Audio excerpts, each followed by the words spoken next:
My name is Vex'tor Korr, and I am the captain of the Korrathi vessel Starweaver. My species comes from the high-gravity world of Korrath Prime, a planet where the surface gravity is nearly twice the galactic standard, and the atmosphere is thick enough to crush an unprotected being from most other worlds.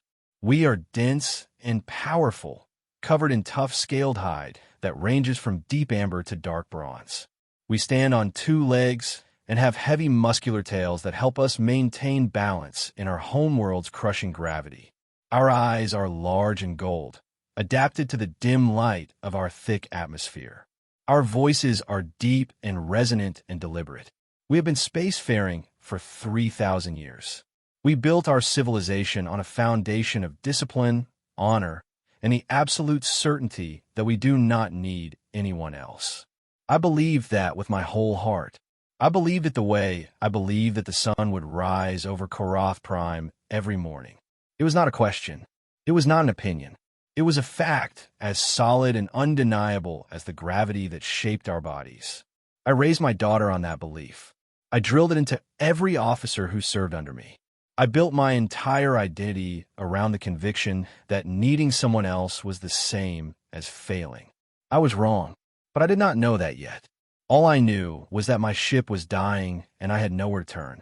Let me tell you what happened. Let me tell you about the humans. And let me tell you about coffee and cookies and beef jerky and the strangest rescue mission in the history of the galaxy. It started with an asteroid that was not supposed to be there. The Vetharan Belt is a graveyard. Thousands of asteroids, some as small as a shuttle and others as large as a moon, tumble through the region in chaotic orbits that defy easy prediction. Most ships avoid the belt entirely. Those that must pass through do so with extreme caution, using the most experienced navigators available. My navigation officer was a young female named Zara Morn. She was barely 25 standard years old, but she had already completed 12 transits of the Vetharan Belt without incident. She was meticulous and thorough.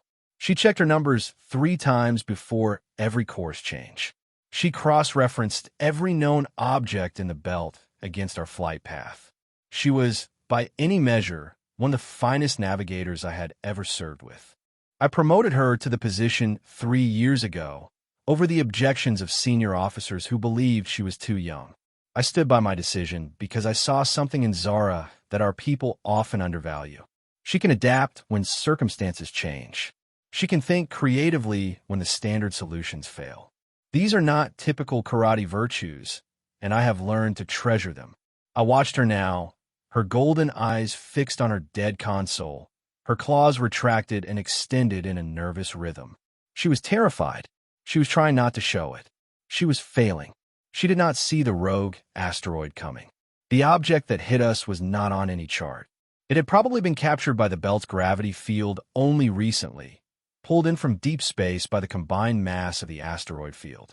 It came from a direction that Zara could not have anticipated and struck the Starweaver at a velocity that should not have been possible for an object of its size. The impact was glancing, barely a scrape along the hull. We felt it as a shudder, a brief vibration that passed through the deck plates and vanished. "Report," I said. "Minor impact, Captain. No hui breach. But I am reading a power fluctuation in the navigation systems." Those words would haunt me for the next 5 days. The navigation system failed within minutes. The primary computer core went dark. The backup systems kicked in, ran for 30 seconds, then failed when the power surge cascaded through the secondary conduits. By the time my chief engineer, Torn Krill, reached the main computer room, the damage was done. We were drifting into the heart of the Vetharan Belt without any way to navigate out. I ordered immediate repairs. For 2 standard days, my crew worked without rest. Torn Krill is a male in his 70th year, with scales that have darkened to a deep bronze over a lifetime of hard work.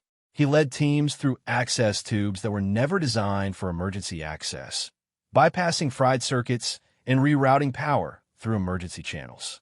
They worked 18-hour shifts. They ran diagnostic after diagnostic. They tried every trick that 3,000 years of Korrathi engineering had taught us. On the second day, Torn came to me with a plan to rebuild the navigation core from spare components we had in storage. It would require cannibalizing parts from 5 other systems. It would leave us with no backup for life support, no secondary power regulation, no emergency communications. It was desperate and dangerous. Authorized, I said. They worked for 14 hours on that rebuild. They pulled components from every system that could spare them. Thessa Vorn crawled through a conduit so narrow that her scales scraped against both walls. She burned her hands on a live circuit and did not stop to treat the injury. They finished the rebuild at dawn on the second day. Torn powered it up. The system flickered, hummed, and died. Nothing worked. On the second night, I walked through the crew quarters to assess morale. What I found made my blood run cold. My people were not sleeping. They were sitting in the dark, staring at bulkheads, their tails motionless. A young crewman named Korr Vin, barely 19 years old, was clutching a datapad containing messages he had written to his family, but could not send. I stopped beside him. "What are you writing?" I asked. "Goodbyes," he said. He did not look up. I wanted to tell him that we would survive. I wanted to promise him that rescue was coming. But I could not lie to my own crew. So I sat beside him in silence, my tail brushing against the deck plating, and I waited. On the second day, I made the decision that I had been dreading since the moment of the impact. I sent a distress signal. It was the hardest thing I have ever done. Korrathi do not ask for help. My father used to tell me that a Korrathi who asks for help is a Korrathi who has already failed. He would say it with such absolute certainty that I never questioned it. I remember the day he taught me that lesson. I was 12 years old, and I had fallen from a climbing wall during a training exercise. I had broken my arm in 2 places. The bone was protruding through the scales. I lay on the ground, waiting for someone to help me, and my father walked past without stopping. "Get up," he said. "I cannot. My arm is broken. Then you will learn to function with a broken arm. Get up. Now." I got up. I finished the exercise. I did not ask for help again for 30 years. I thought about that lesson often during my life. I taught it to my own daughter the same way my father taught it to me.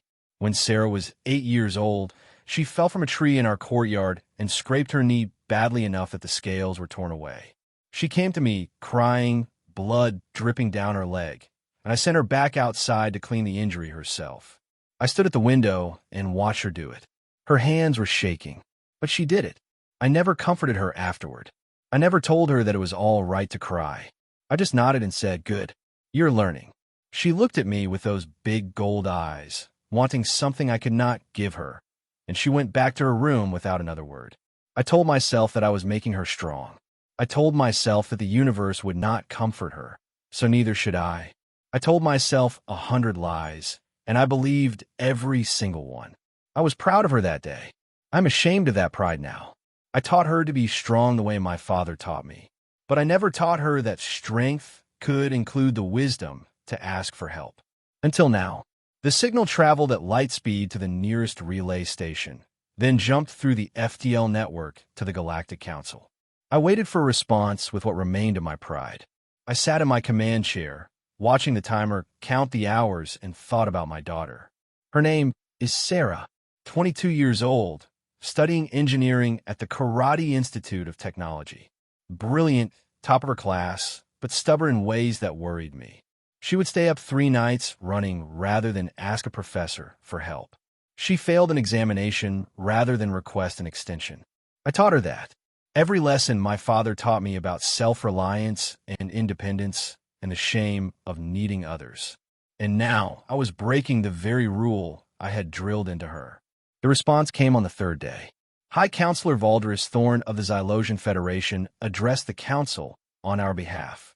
He is an ancient being over 1,000 years old, with pale blue skin and large dark eyes. I monitored the proceedings through our emergency communications link, listening as species after species debated our fate. Counselor Vex'tor Korr of the Vorg Mercantile Guild was the first to speak. "The Vetharan Belt is dangerous," she said. "Any rescue operation would require specialized equipment and experienced pilots. The cost would be substantial. Who will bear that cost?" "The Korrathi are a member species," said Counselor Iliana Voss of the Talarian Confederacy. "They have paid their dues. They have contributed to galactic defense. They have never asked for help before. Which means they have never paid for help before, Mira replied. The Vor Guild is prepared to organize a rescue mission. Standard salvage rates plus a hazard premium. For million galactic credits. For million credits, repeated Counselor Gorith Vorn of the Krell Dominion. For a single ship. For a species that could not maintain its own navigation equipment. The Starweaver carries a crew of 47, Ileana Voss argued. Are you suggesting we leave 47 sentient beings to die because the price of rescue is too high? I am suggesting, Gorith said, that the Korrathi should have prepared better. Their failure is not our problem.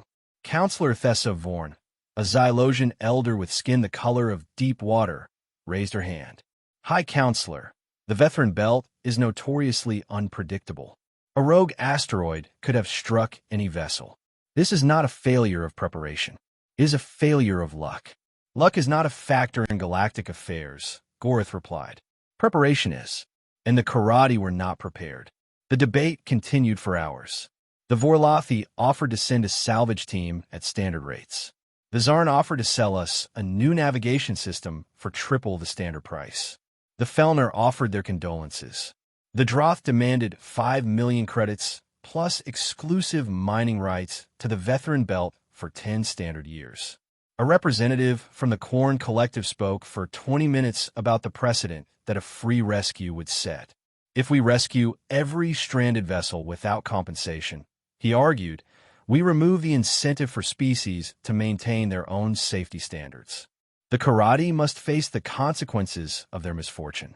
It is the only way to ensure accountability. Counselor Ileana Voss stood again. Accountability for being struck by an asteroid that was not on any chart? What were they supposed to account for? The unpredictable trajectory of a deep space object? Safety protocols should account for all possibilities, the Korn representative replied. That is a standard that no species in this council can meet. The standards of this council are not my concern. The Korn Collective has maintained a perfect safety record for 200 years. We require the same of others. Your species flies in formation through mapped corridors, Ileana snapped. You have never entered the Vetharan Belt. You have never undertaken a mission that carried genuine risk. Do not lecture us on safety standards you have never tested. Then a voice spoke that I did not recognize. It was not deep like the Krell or melodic like the Talarians. It was somewhere in between, a voice that sounded like it was used to speaking in crowded rooms. Esteemed counselors, I am Delegate Alan Richter of the Human Delegation. I have been listening to this debate for 5 hours. I have heard a great deal about credits and compensation and hazard premiums. I have heard about mining rights and salvage rates and territorial concerns. But I have not heard anyone mention the 47 beings on that ship. A ripple of dismissive murmurs spread through the council chamber. With respect, Human Delegate, said Counselor Gorith Vorn, you are new to this council. Your species has been a member for 30 years. You do not understand the complexities of galactic economics. Perhaps not, Richter replied. But the Korrathi need help, and we can give it. Our engineering vessel Archimedes is in this sector on the far side. Her captain tells me he can reach them in 3 days. On what authority? Vedara Kol demanded. Who will fund this rescue? Humanity will fund it. We do not require compensation. The council chamber erupted into chaos.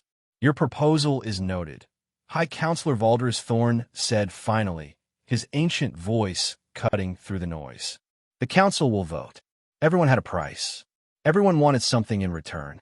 I argued through the communications link, pleading with the council to remember the times Korrathi engineers had helped rebuild their stations, the times Korrathi soldiers had fought alongside their warriors. My voice grew hoarse. My claws dug into the armrest of my command chair. None of it mattered. The vote was called at the end of the 6th hour. 42 species voted against intervention. 12 abstained. Only 3 voted in favor. The Talarian Confederacy, the Xylosian Federation, and humanity. I had to search the galactic database to find out who humanity was. They were a young species, barely 30 years into their membership in the galactic community. They came from a Class 12 death world called Earth. Their entire delegation consisted of 12 individuals. They had no military presence in our sector, and they had voted to help us. I did not know what to make of that. The council adjourned. I sat on my bridge, surrounded by dead displays and darkened consoles, and tried to calculate how long we had left. 26 days of supplies. Maybe less if the failing life support consumed more power. I addressed my crew over the intercom. This is the captain. The Galactic Council has declined to authorize a rescue mission. We are on our own. I paused. But we are Korrathi. We do not give up. I did not believe my own words. And from the silence that followed, neither did my crew.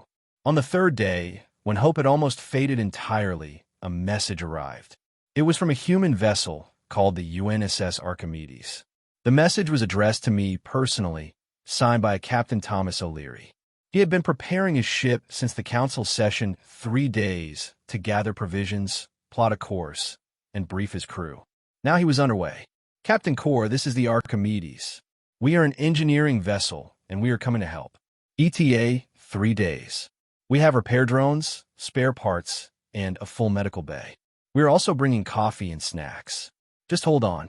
I read the message 3 times. Then a fourth. No mention of payment. No demands for compensation. Just an offer of help. I replied within the hour. Captain O'Leary, your offer is appreciated. But I must ask, what does your species require in return for this assistance? His response came back almost immediately. Nothing at all, Captain. We are an engineering vessel. This is what we do. I stared at those words for a long time. Nothing. They were coming to rescue us, and they wanted nothing. The news spread through the Starweaver like a shockwave. Crew members who had not spoken in days emerged from their quarters. No one believed it was real. Torn Krill came to find me. Captain, he said, the crew wants to know, is this real? I do not know, I admitted. But the message came from the human ship. Their coordinates are accurate. Their signature matches their registry.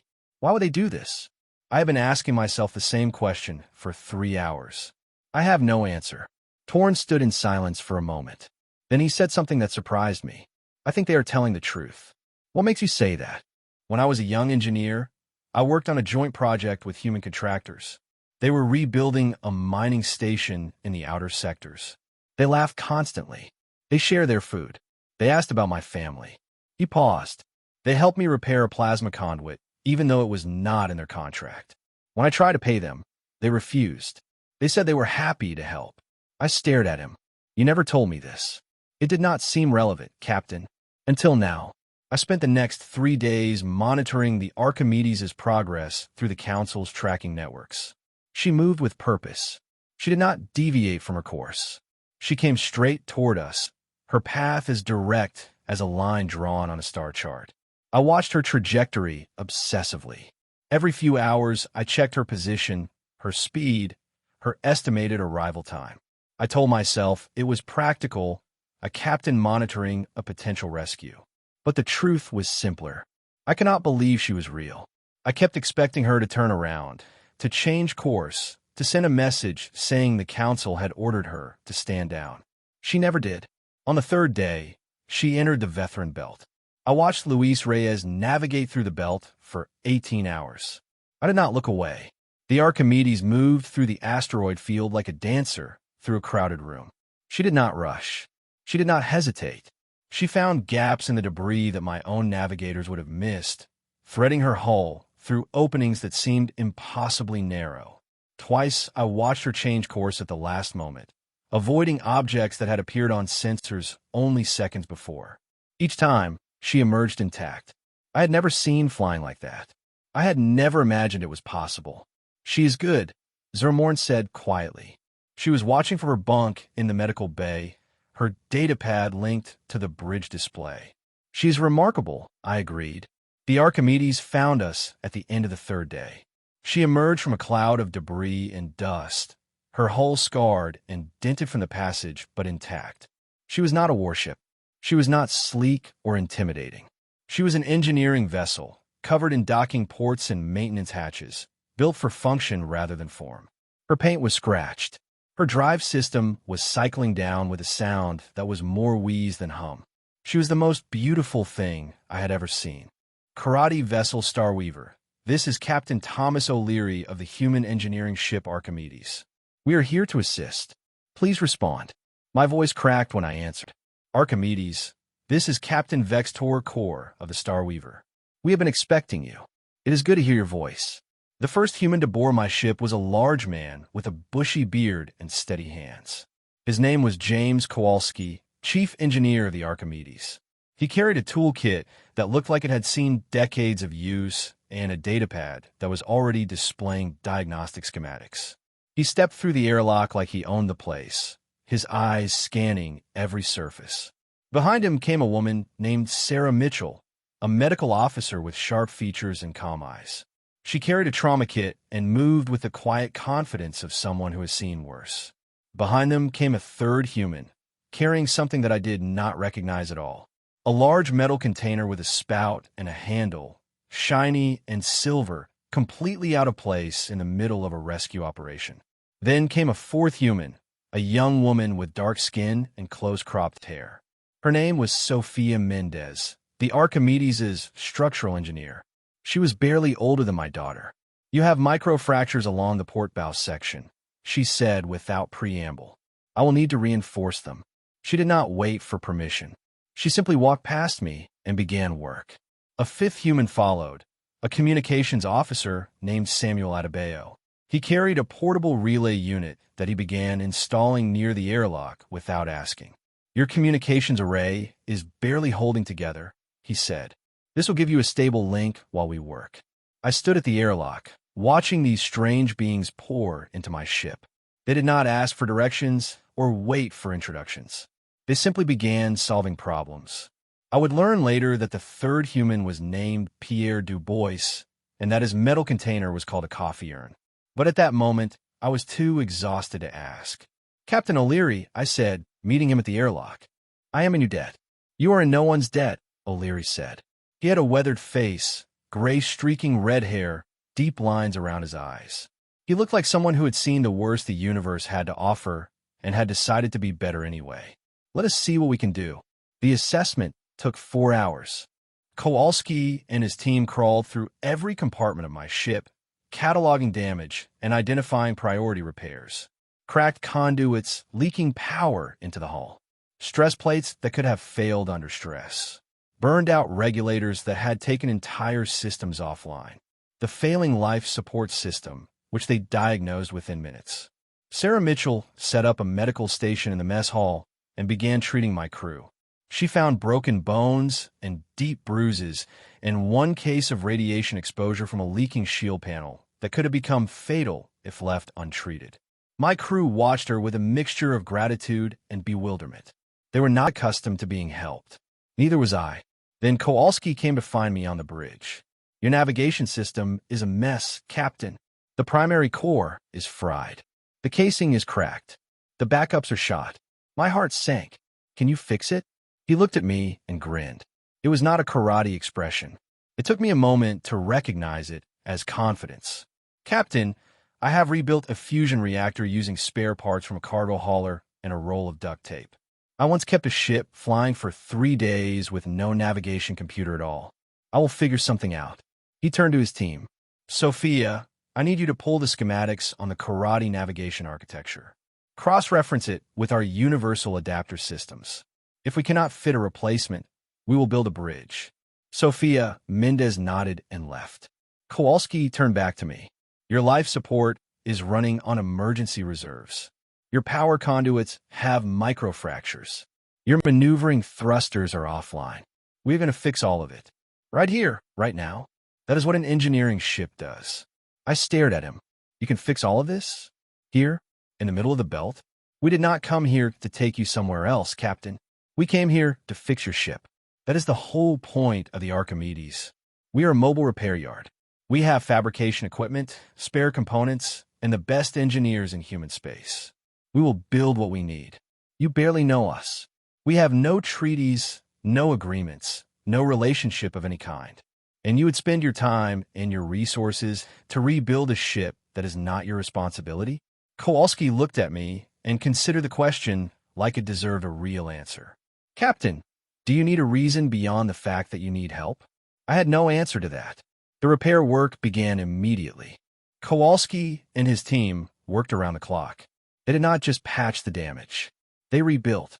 They took the fried navigation core and dissected it, tracing every failed circuit, every burned component. Sofia Mendez spent 6 hours in an access tube, welding a new support frame into place because the original was warped beyond salvage. Luis Reyes spent his off hours studying the belt's rotation patterns, mapping safe exit trajectories for when the repairs were complete. He showed me his calculations once.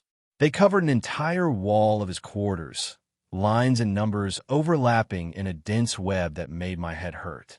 This is the primary route, he said, pointing to a thin blue line. And these are backups, 12 in total. He had planned for everything. I respected that. Samuel Adebayo set up a temporary fabrication station in the cargo bay. The Archimedes carried raw materials, alloys, conductive polymers, optical cabling, and her crew used them to manufacture replacement parts on the spot. I watched them build a new regulator from scratch, using schematics that Sophia had pulled from our database and adapted to human manufacturing techniques.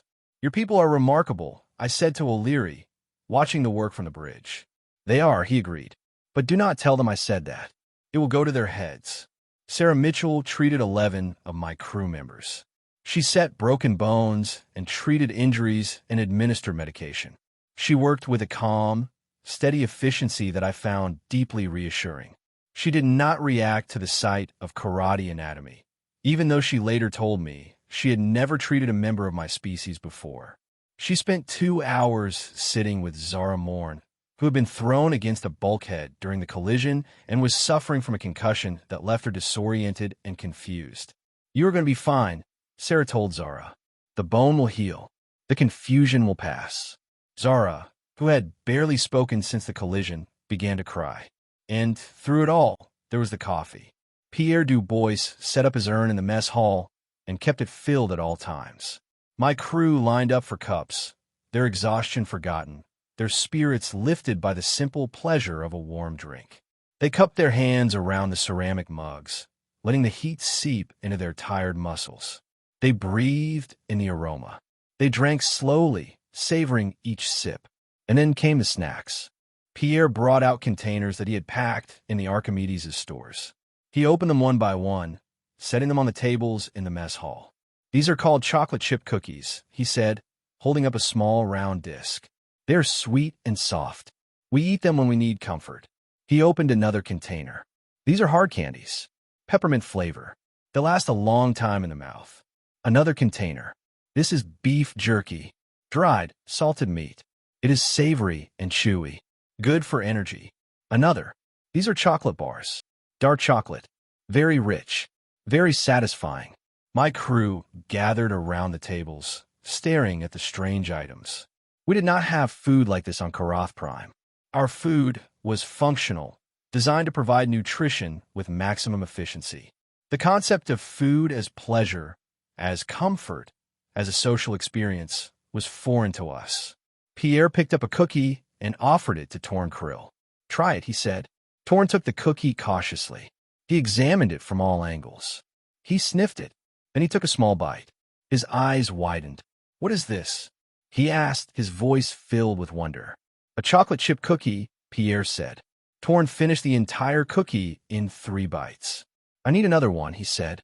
The mess hall erupted into activity. My crew surrounded the tables, trying cookies and candies and beef jerky and chocolate. They passed items back and forth. They offered samples to each other. They compared preferences. Corvin took a piece of beef jerky and chewed it slowly. His expression shifted from suspicion to surprise to delight. "We have dried meat on Korrath Prime," he said, "but it is flavorless. A survival ration. This tastes like something someone actually wanted to eat." "That is the idea," Pierre said. Torn Krill, having finished his first cookie, was examining a chocolate bar. He broke off a square and held it up to the light. "It looks like fuel concentrate," he said warily. "Try it," Pierre encouraged. Torn placed the chocolate on his tongue. His eyes closed. His tail curled and uncurled behind him. "I have changed my mind," he said finally. "This is better than the cookie." The crew laughed. It was a small, uncertain sound but it was genuine. Another crew member, a female engineer named Vetharan, approached the hard candies. She picked up a peppermint and examined it before popping it into her mouth. Her eyes widened as the flavor released. "It does not stop," she said, her voice slightly distorted by the candy. "The flavor keeps coming. You're supposed to let it dissolve slowly," Pierre said. "It lasts for a long time." "How long?" 20 minutes. Sometimes longer. Thessa looked at the candy with something approaching reverence. "We need this for long watches." Korr discovered that dipping beef jerky in a coffee created a combination that should not have worked, but absolutely did. Thessa set a personal record of 3 hours and 47 minutes with a single candy. Even my science officer, a quiet female named Velna Thess, who had barely spoken since the collision, came to try a chocolate chip cookie. She ate it in silence. Then she asked Pierre for the recipe. "I want to send it to my mother," she said. "She has been a nutrition officer for 40 years. She thinks food is fuel. I want to show her that it can be more." Pierre wrote down the recipe by hand and gave it to her. They talked. My people do not talk. We communicate. We issue orders and receive reports. We discuss strategy and analyze data. We do not sit together and share stories over food. We do not laugh. We do not connect. But that is what we did. Vetharan took a peppermint candy and returned to her workstation. I found her 3 hours later, the candy still in her mouth, her focus sharper than I had seen in days. "It helps me think," she said when I asked. "The flavor keeps my mind from wandering." I made a mental note to requisition hard candies for the engineering bay. A young crew member approached Pierre, her gold eyes wide with curiosity. "Your world," she said, "is it really as dangerous as they say?" "It can be dangerous," Pierre said, offering her a piece of chocolate. "We have storms that can destroy entire cities. We have creatures that can kill you in seconds. We have diseases that can wipe out entire populations." "Then why do you love it so much?" she asked. "I have read your literature, your poetry. Your people seem to have a deep attachment to your world." Pierre considered the question. "Because it is ours. Because it shaped us. Because every danger we faced made us stronger. Every storm taught us to build better shelters.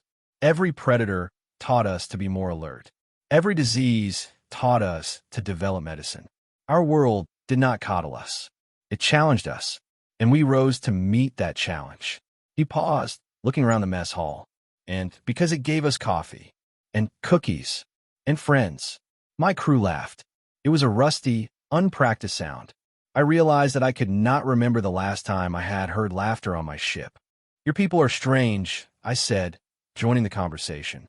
"I know," Pierre said. "We are proud of it." "Tell me more about your world," I said. "About Earth. What's it like to live on a death world and still have room in your hearts for joy?" Pierre refilled his coffee cup and considered the question. "It is precisely because life is hard that we cherish joy," he said. "We do not take anything for granted. A good meal, a warm drink, a friend's company. These are not small things to us. They are victories. Every day that we survive is a day we have won, and we celebrate those victories." He gestured at the mess hall around us. "This is a celebration, Captain, of survival, of connection, of the fact that we're all still here." I looked at my crew. They were sitting in groups now, not standing at attention. They were sharing stories. Vetharan was asking Pierre detailed questions about the coffee roasting process. Torn Krill was negotiating with Samuel Adebayo for the portable communications relay. For the first time in 6 days, my ship felt alive. "Thank you," I said to Pierre. He raised his coffee cup. "To survival," he said. "To survival," I echoed. That evening, the humans invited us to share a meal on their ship. It was the first time most of my crew had set foot on a non-Korrathi vessel. They moved through the Archimedes' corridors with wide eyes, touching the bulkheads, examining the human displays. Everything was smaller than what we were used to. The corridors were narrower, the ceilings lower, the compartments more compact. The humans had designed their ship for efficiency, not comfort. The mess hall was crowded. We filled the space with our larger bodies, our tails curling around chair legs and table edges. The humans did not seem to mind. They squeezed in beside us, between us, around us, making room where there was none. Pierre had prepared a meal. It was not elaborate, he apologized for that, saying he had not had time to prepare properly. But to my crew, it was extraordinary. He had made a stew with vegetables and meat, served with bread that was still warm from the oven. He had set out bowls of cookies and plates of chocolate for dessert. "This is what you eat every day?" Thessa Vorn asked, staring at her bowl. "More or less," Pierre said. "We vary it. But yes, this is a typical meal. It is incredible." Pierre looked. "It is stew." "No," Thessa said seriously. "You do not understand. On Korrathi Prime, we eat nutrient paste. It is engineered to provide complete nutrition. It has no flavor. It has no texture. It is fuel. This," she gestured at her bowl, "this is something else entirely." Pierre's expression softened. "Then eat as much as you want. There's more." We ate together. We talked. Samuel Adebayo taught some of my crew a card game that involved bluffing and strategy. Sophia Mendez showed Torn Krill the specifications of the Archimedes' fabrication bay. Sarah Mitchell sat with Zara Morn, reviewing her recovery progress. I sat with Captain O'Leary at a corner table, nursing a cup of coffee. "Your crew is adapting well," he said. "They're learning that help is not a transaction." "And you?" I considered the question. "I am learning the same lesson. It is harder at my age." He nodded. "The lessons that matter most usually are." The real work began the next day. Captain O'Leary stood beside me, watching his crew work. "Your engineer is exceptional," I said. "He is," O'Leary agreed. "But he would tell you that he is just doing his job. That is what exceptional people always say." We watched Kowalski on a monitor, crawling through one of my ship's access tubes with a welding torch. A moment later, a shower of sparks erupted from the whole section he was working on. O'Leary did not flinch. "You are calm," I observed. "Panic does not help," O'Leary said. "Focus helps. Trust in your crew helps. Panic does nothing." Is that a human philosophy? No, it is a human experience. We have learned it the hard way. On the third day of repairs, we had our first real crisis. The Starweaver's secondary reactor nearly went critical. One of the backup power couplings, stressed beyond its limits by the collision damage, began to overheat. The temperature in the engineering section rose by 20 degrees in as many seconds. Kowalski was already inside the compartment before the alarms finished sounding. He had a thermal suit half on, a cutting torch in his hand. "I need the primary coolant rerouted through Junction 7, he shouted over the comms. "Sophia, give me a bypass line. Now." I watched from the Archimedes' bridge as the human crew responded. Sophia Mendez was at a terminal, rerouting power with her fingers flying. Samuel Adebayo was coordinating with Torn Krill on the Starweaver, guiding him through the coolant reroute. Kowalski was inside the compartment, torch in hand, cutting away the damaged coupling before it could fail completely. 23 minutes later, the alarms went silent. The temperature in engineering dropped back to normal. Torn Krill reported that the primary coolant was stable. The damaged coupling had been isolated and removed. The secondary reactor was secure. Kowalski emerged from the compartment, his face smudged with soot, his eyebrows singed. His thermal suit had a burn mark across the left arm. He was grinning. "Close one," he said. "You're injured," I observed. He looked down at his arm, as if noticing the burn mark for the first time. "I will have Sarah look at it. Later." "Later? You almost died." "Almost. The difference matters." I did not have a response to that. Sarah Mitchell found him an hour later and treated the burn. She chewed him out for the entire 20 minutes it took to clean and dress the injury. Kowalski sat through it with the patient expression of someone who had been chewed out many times before. When she finished, he thanked her and went back to work. "You handled danger with remarkable composure," I said to O'Leary. "We have had practice. Human history is essentially a long series of crises that we somehow survived. And the ones you did not survive, we remember them, we learn from them, and we try not to repeat them." O'Leary and I spent many hours together during those days. We met every morning to review the repair progress. We shared meals in the Archimedes' mess hall, drinking coffee and eating cookies and talking about our lives. I told him about Sarah. She was brilliant, but stubborn beyond reason. She refused to ask for help even when she was struggling. She would rather fail alone than succeed with assistance. I worried about her constantly. Sounds like someone I know, O'Leary said. I did not understand what he meant at the time. I would understand later. O'Leary told me about his son, who was serving on a human exploration vessel near the Galactic Council. He had not seen him in 3 years. He missed him every day. The thing about being a parent, he said one evening, is that you spend your whole life teaching your children to be independent. And then when they are, you realize you have taught them to leave you. I considered his words. We are not so different, I said. No, Oleadi, I agreed. We are not. I also spent time with the other members of his crew. Sarah Mitchell taught me about human medicine, showing me the contents of her trauma kit. She carried a small device that could seal injuries with concentrated energy, a technology that impressed even torn krill. Every human ship carries these? I asked. Every human ship. We have learned that injuries happen when you least expect them. We prepare accordingly. Sophia Mendez gave me a tour of the Archimedes' engineering section. She showed me their fabrication bay, where raw materials became replacement parts. She showed me their repair drone bay, their spare parts inventory, their power distribution system. Your ship is impressive, I said. She is old, Sophia replied, but she is reliable. Like a good pair of boots. A what? She laughed. Never mind, Captain. It is an Earth saying. Luis Reyes I saw less often. He was always on the bridge, always watching the sensors. But I spoke with him once during a meal break. You make dangerous flying look easy, I said. It is not easy, he replied, but it is familiar. I have been flying through dangerous places since I was 16 years old. What did you learn? Jupiter's moons. There's a racing circuit there. We fly through the debris fields around the gas giants. It is illegal. It is dangerous. And it teaches you to think faster than your own fear. He looked up from his datapad. Fear is useful. It keeps you alert. But if you let it control you, you die. The days passed. The repairs continued. The coffee flowed. Pierre kept the cookie supply replenished. The beef jerky became a favorite among my crew. On the 5th day, I asked Kowalski if I could help. He looked at me with surprise. Captain, you do not need to. I want to. He studied me for a moment. Then he handed me a tool. There is a panel in the aft engineering section that needs to be removed. It is stuck. I have been meaning to get to it. If you can get it open, we can access the conduit behind it. I spent 2 hours working on that panel. It was wedged in place by a warped support beam, and removing it required precise application of force. Too much, and I would damage the surrounding structure. Too little, and nothing would happen.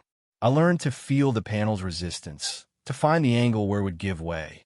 When it finally came loose, I felt a satisfaction that I had not experienced in years. Kowalski clapped me on the shoulder. Good work, Captain. I spent the rest of the day helping where I could. I carried tools. I held structural supports in place while Sophia welded. I ran cables through access tubes. My crew watched me with expressions I could not read. I did not care. For the first time since the collision, I felt useful. That night, Torn Krill found me in the mess hall. Captain, he said, I have never seen you work with your hand before. I have never had to. It suits you. I did not know what to say to that. So I poured him a cup of coffee and told him about the panel I had removed. We talked for an hour, not about repairs or strategy or the chain of command, about nothing important, about everything important. Something began to change in my crew. I saw it in the way they moved through the ship. The tension that had gripped them for weeks began to ease. Their shoulders relaxed. Their steps became lighter. They spoke to each other with warmth rather than urgency. Suspicion gave way to curiosity. Curiosity gave way to trust. Trust gave way to something that I can only describe as kinship. One of my engineers, Torn Krill, asked Pierre if he could help prepare the snacks. He spent 3 evenings learning how to arrange cookies on a tray, how to present the beef jerky in an appealing way. I want to help, he told Pierre. You have given us so much. I want to give something back. Pierre taught him. On the 7th day of repairs, the navigation system came online. I was on the Archimedes' bridge when the status light changed from red to green. Sophia Mendez was the one who noticed first. We have a connection, she said. Kowalski looked up from his console. Run the diagnostic. A moment of silence. Then the display lit up with a full schematic of the Vetharan Belt. Our position marked clearly in the center. It works, Torn Krill said over the comms. His voice was barely a whisper. It actually works. I stared at the display. For the first time in 12 days, I knew exactly where I was. What did you do? I asked Kowalski. He shrugged. We cannot repair the original core. The damage was too extensive. So we built an adapter that lets your systems interface with a human navigation core. It is not a perfect match, but it will get you where you need to go. You built a new navigation system. From scratch. In 7 days. We had good raw materials and a better team. That same day, I received a message from Counselor Vex'tor Korr, Fleet Commander Korr. She said, addressing me by a rank I did not yet hold, I have received reports that humans are assisting your vessel. Is this accurate? It is, I replied. On what authority? On their own authority. They did not ask for permission. They did not request authorization. They simply came. A long pause. What do they want? Nothing, Counselor. They asked for nothing. They demanded nothing. They came because we needed help, and they could provide it. That is not possible. I did not think so either. But I have watched them for 7 days. They have rebuilt my navigation system from scratch. They have repaired my hull and my life support and my power conduits. They have shared their cookies and their beef jerky and their chocolate with my crew. And they have asked for nothing in return. What conclusion? They are exactly what they appear to be. People who help because they believe in helping. The conversation ended. I later learned that Vex'tor Korr requested a full briefing on human culture that same day. On the 7th day, the Starweaver was ready. I stood on my bridge and watched the displays flicker to life one by one. Navigation, life support, propulsion, communications. Each system came online with a tone that sounded sweeter than any music I had ever heard. Kowalski stood beside me, his arms crossed, a look of satisfaction on his soot-stained face. She is ready, Captain. Fully operational. Every system is online. The navigation is a hybrid system human core adapted to your architecture. It is not pretty, but it works. You build a ship inside my ship. He laughed. Something like that.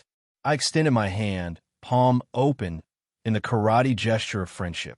Chief Engineer Kowalski, you are an engineering genius. He took my hand.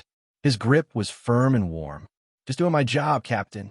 The human crew spent 2 more days at our side. They helped us run shakedown tests on the new systems, train my engineers on the hybrid navigation interface, and said their goodbyes. James Kowalski spent an entire day with Torn Krill, reviewing every system and marking maintenance schedules. He left behind a detailed manual for the new navigation system and a list of recommended upgrades. He also gave Torn a small patch from his own uniform, a worn piece of fabric bearing the Archimedes' insignia. In case you ever need to reach us, Kowalski said. Torn accepted the patch with both hands. I will keep it always. I know you will. This will keep you running for another 20 years, he said. Sarah Mitchell filed medical reports on each of my crew members. She gave Zara Morn a device that monitored her concussion recovery and taught Thessa Vorn how to use the medical scanner she had brought from the Archimedes. This stays with you, she told Thessa. I have another one. Thessa tried to refuse. It is too valuable. Human ships carry spares for everything. Keep it. Use it. Train your crew on it. That is all the thanks I need. You're going to be fine, she told Zara. But let someone help you if the symptoms return. Promise me. Zara promised. Sofia Mendez spent her final hours reinforcing the patches she had welded onto our hull. She did not stop until the work was finished. Pierre Dubois gave away the last of his cookies and beef jerky and chocolate. He also taught 2 of my engineers how to brew coffee. They took detailed notes, filling 3 entire datapads with measurements and techniques. He showed them how to grind the beans, how to heat the water to the exact temperature, how long to let it steep. Temperature is everything, he told them. Too hot, and it burns. Too cold, and it is weak. You want the water just below boiling. Watch for the small bubbles. That is when you pour. My engineers watched his every move like it was sacred ritual. When you visit Earth, Pierre told them, I'll take you to a real coffee shop. And a bakery. You have not lived until you have had a fresh chocolate chip cookie, still warm from the oven, with the chocolate melted and soft. My crew promised to take him up on the offer. Torn Krill shook Pierre's hand and held it for several seconds. Thank you, Torn said. For everything. Pierre smiled. That is what neighbors do. Samuel Adebayo left the portable relay unit permanently installed.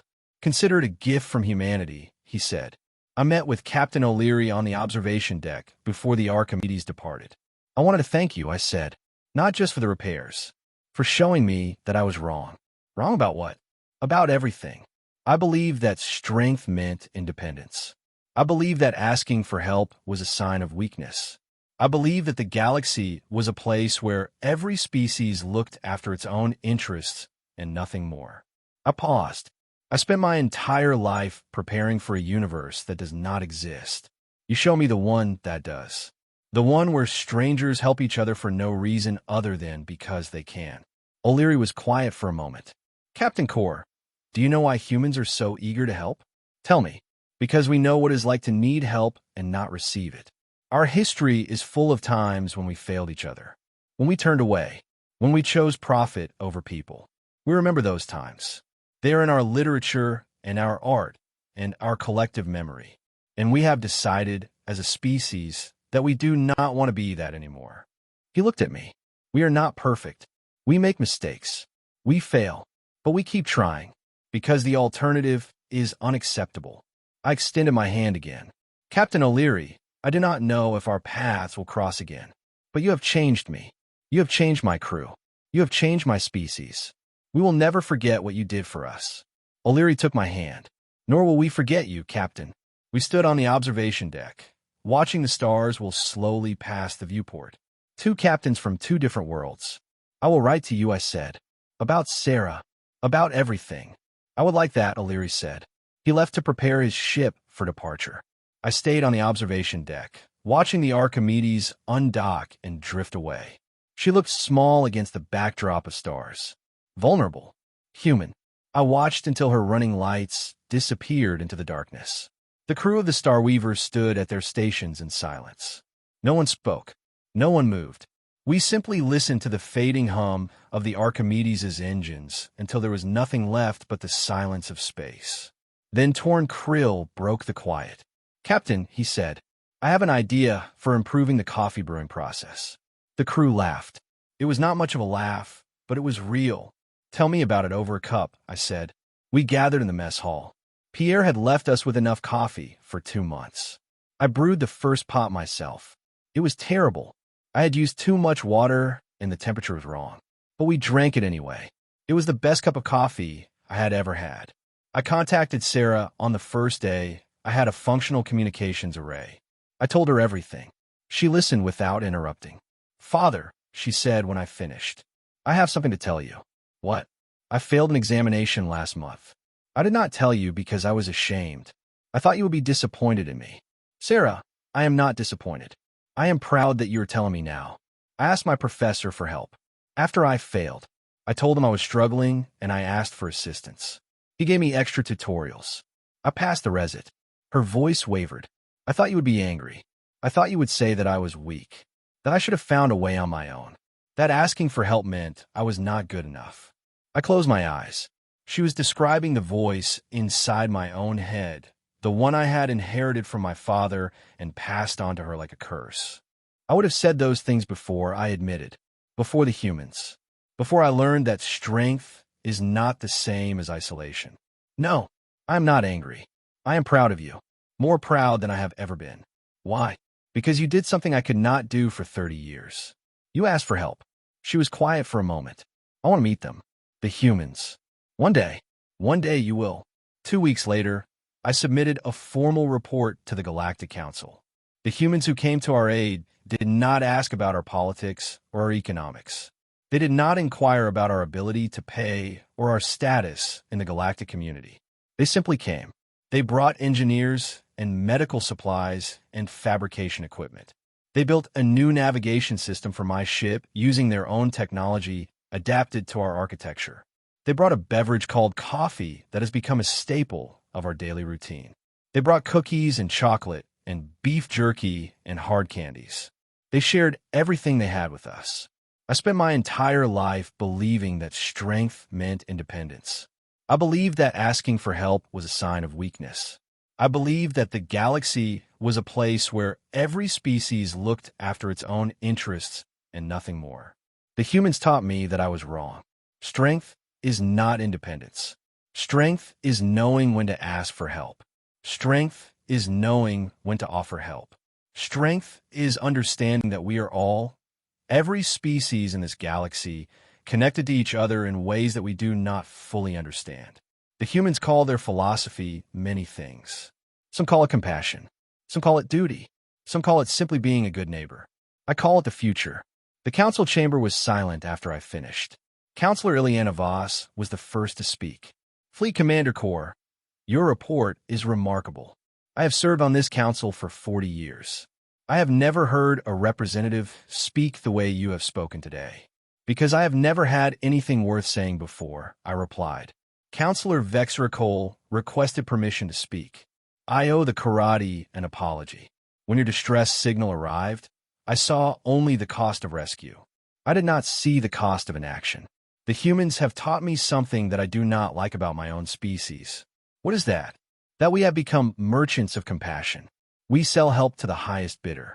We have forgotten that help has value beyond credits. She looked directly at the Human Delegation. I will be studying human engineering and humanitarian models. I suspect there is much we can learn from them. The Council voted to formally recognize the Archimedes' rescue mission. They also voted to establish a new protocol for emergency distress signals. Any species in need would receive immediate assistance, with costs distributed across the member species. The Vorg Guild voted against it. So did the Krell Dominion. But enough species voted in favor to pass the measure. Councillor Gorith Vorn made a final statement before the vote concluded. I still believe this is a mistake. The humans have introduced sentiment into a system that runs on logic. But I will not stand in the way of progress. I will, however, be watching the results of this protocol closely. High Counselor Valderus Thorn raised his ancient hand. Then watch, Counselor, and learn, as we all will. I received reports over the following months that 3 other stranded vessels had been rescued under the new protocol. 2 by human ships, 1 by a Talarian vessel that had been inspired by the Archimedes' example.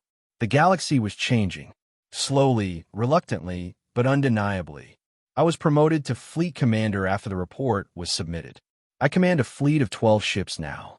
Every bridge crew under my command receives a mandatory briefing on human culture. And every ship in my fleet carries a coffee urn. I also installed a coffee station on the bridge on my new flagship, and a jar of cookies, and a supply of beef jerky. The first time I held a staff meeting there, my officers sat in silence. I poured them each a cup of coffee and passed around the cookie jar. We do not have to be formal here, I told them. We are a team. We can talk to each other. It took them time to adjust. It took me time too. But now our meetings are productive in ways I never imagined. My crew drinks coffee constantly. I have become something of an expert. I prefer it with a small amount of sweetener.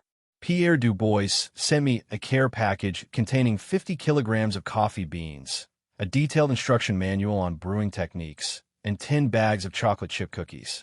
I write to Captain O'Leary every month. He writes back. His letters are full of stories about his crew, his son, his ship. I tell him about Sarah's progress, about the changes I see in my people. We have become friends across the distance between our worlds. The Korrathi have become something of a sensation since our rescue. We open a coffee house on Korrath Prime, a pressurized, climate-controlled establishment where beings from any species can gather and share a cup. We serve coffee. We serve cookies. We serve chocolate. At the center of the room, behind a polished wooden counter, stands a bronze statue. It is a coffee urn. The plaque beneath it reads, "In memory of the first cup, and in honor of those who brought it." I stood in that coffee house on opening day. I watched beings from a dozen species sit together at tables designed to accommodate a wide range of body types. I watched them drink coffee. I watched them eat cookies. I watched them talk and laugh and connect. Pierre Dubois had sent a care package for the opening. It contained 100 kilograms of coffee beans from a region on Earth called Columbia, a set of professional brewing equipment, and a handwritten note. To the Korrathi Coffee House, the note read, "May your cups always be full and your cookies always be warm." Visit Earth soon. I will save you a seat. I framed the note and hung it behind the counter. A young Korrathi approached me. She was barely out of adolescence, her scales still a soft amber.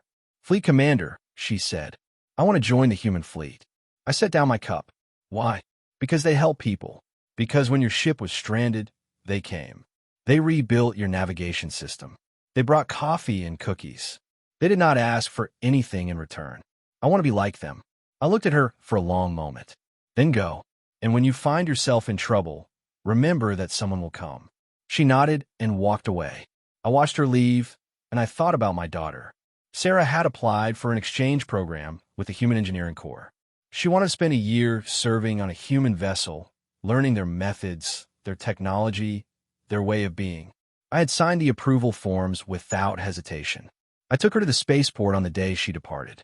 We stood at the boarding gate, surrounded by travelers from a dozen species. She looked small against the backdrop of the human vessel docked at the terminal. "Are you nervous?" I asked. "Terrified," she said, but she was smiling. "You will be fine. You are smarter than I was at your age. And you know something I did not." "What?" "How to ask for help." She embraced me. It was not a Korrathi gesture.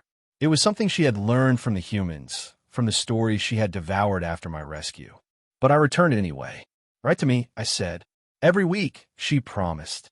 She walked toward the boarding ramp. Then she stopped and turned around. "Father," she said. "Thank you."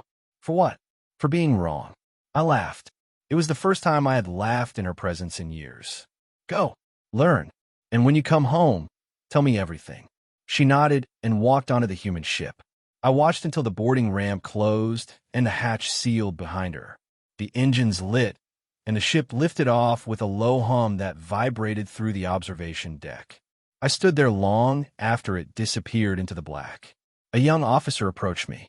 "Fleet Commander, your next briefing is in 1 hour." "Cancel it," I said. "Sir, I'm watching my daughter leave. Everything else can wait." He nodded and walked away. I stayed at the window for another hour, thinking about my father and the lessons I had learned from him. Thinking about the lessons I was learning now. Thinking about the humans and coffee and the strange, beautiful fact that help can arrive from the most unexpected places. There are species that measure wealth in credits. There are species that measure power in warships. There are species that measure success in territory controlled and resources accumulated. And then there are humans. They measure wealth in the number of people they have helped. They measure power in the strength of their communities. They measure success in the smiles of strangers who have been offered a hot cup of coffee and a warm cookie. The galaxy thought humans were primitive because they came from a death world. The galaxy was wrong. Humans are not primitive. They are fundamental. They have rediscovered something that the rest of us forgot somewhere along the way. But the purpose of life is not to survive alone. It is to help each other survive.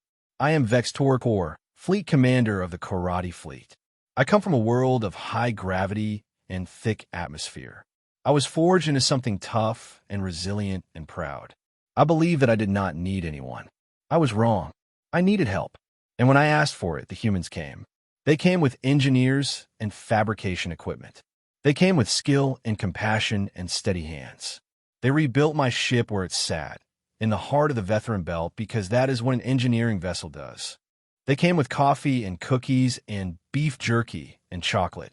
And they taught me that the greatest strength in the galaxy is not the ability to stand alone.